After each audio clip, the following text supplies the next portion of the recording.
Assalamualaikum warahmatullahi wabarakatuh. Bagaimana anak-anak? Mudah-mudahan dalam keadaan sehat dan barokah.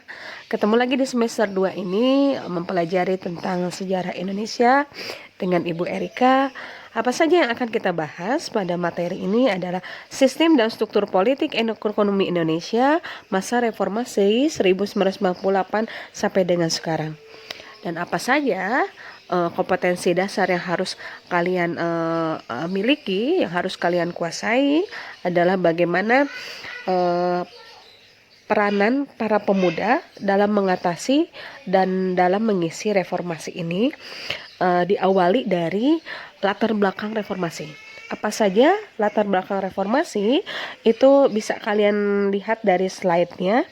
Latar belakangnya karena adanya lahirnya reformasi oleh karena pemerintahan Orde Baru yang sebelumnya berjalan secara otoriter dan sentralistik yang tidak memberikan ruang demokrasi dan kebebasan rakyat berpartisipasi penuh dalam proses pembangunan.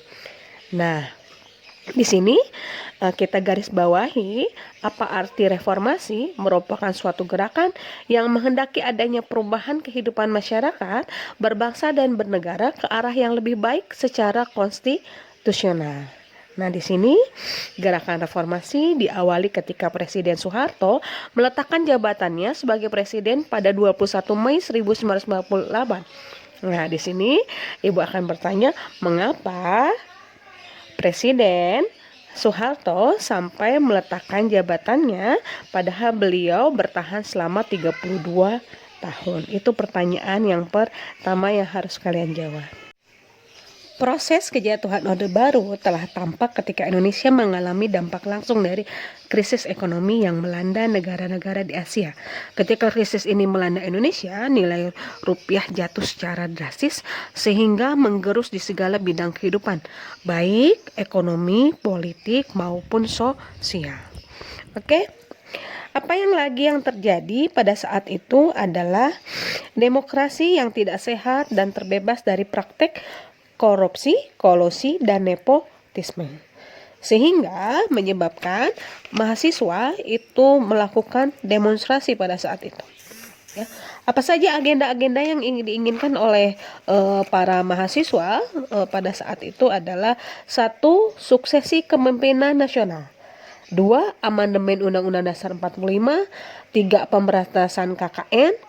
4. Penghapusan dui fungsi ABRI. Kemudian yang kelima, penegakan supremasi hukum. Dan yang keenam adalah otonomi daerah. Nah, keadaan yang terjadi pada saat itu menyebabkan turunnya mahasiswa ke jalan. Mahasiswa melakukan demonstrasi sampai dengan ke gedung MPR DPR. Kemudian sampai akhirnya terjadi kejadian yang di luar dugaan, yaitu tewasnya mahasiswa Trisakti, sehingga menyebabkan demonstrasi tersebut semakin menjadi, bahkan terjadi bukan hanya di Jakarta tapi juga di Solo pada saat itu. Akhirnya mengambil kebijakan Soeharto pada saat itu mundur. Kemudian secara ketatanegaraan, kalau memang presiden yang mundur, maka yang maju adalah wakil presidennya. Nah, di sini apa saja kebijakan-kebijakan dari Habibie dalam bidang politik, ekonomi, sosial, kalian cari di sini, kemudian kalian kerjakan. Di dalam slide yang ibu perlihatkan di situ, kalian harus mengisi kebijakan yang dilakukan oleh Habibie, Gus Dur atau Abdurrahman Wahid, kemudian Megawati, kemudian SBY. Di situ apa saja agenda beliau, kemudian bagaimana pada saat itu apa saja yang dilakukan oleh para pemuda untuk mengisi reformasi, akan Ibu tanyakan kembali. Tadi Ibu sudah menerangkan ada 6 agenda reformasi 1998. Nah, kita perhatikan lagi dari 6 agenda reformasi, apakah sampai sekarang nih di tahun 2020 2021, apakah 6 agenda tersebut sudah ada yang terrealisasi? Coba kalian diskusikan dalam kelompok ya.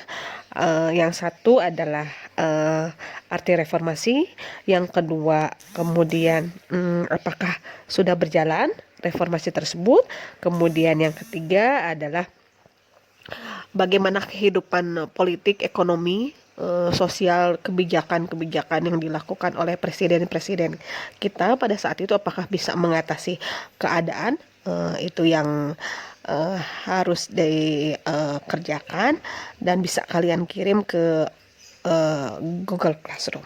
Terima kasih.